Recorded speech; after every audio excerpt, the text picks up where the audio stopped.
Enjoy చేస్తూ చేసాం and great response. Comedy మొత్తం కాంట్రవర్సీ అవుతుంది కదా, దానిపైన ఏమంటారు? అది గతంలో సీనియర్ ఎన్టీఆర్ గారు నటించిన యుగ పురుషుల్లో లాస్ట్ వీక్ నుంచి కొంచెం వైరల్ అయింది. ఎందుకు సడన్ గా నైట్ సినిమాలో రావడంతో అది ఒక ప్లాన్ గా చేసేవారు అనేది. యాక్చువల్లీ ఆ సీన్ లాస్ట్ నవంబర్ షూట్ చేసామండి. అదే డైలాగ్తో అంటే ఒకటి ట్రోలింగ్కి ఇమిటేషన్కి చాలా డిఫరెన్స్ ఉంది. ఇమిటేషన్ అంటే గొప్ప గొప్ప యాక్టర్స్ ఇమిటేషన్ చేస్తారు చాలామంది.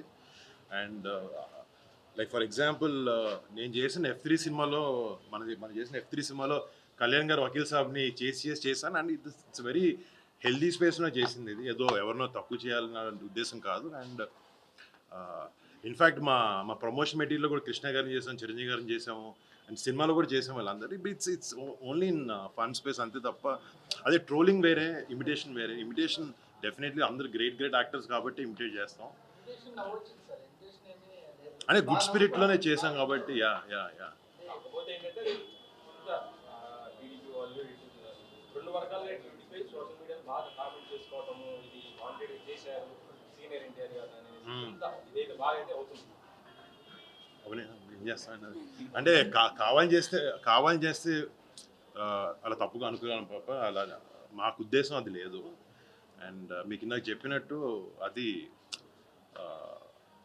ఇమిటేషన్ అనేది, మిమిక్రీ అనేది ఇప్పటి నుంచో చేస్తాం కదా. సత్య కూడా 100 సినిమాలో చేశాడు అలాంటివి.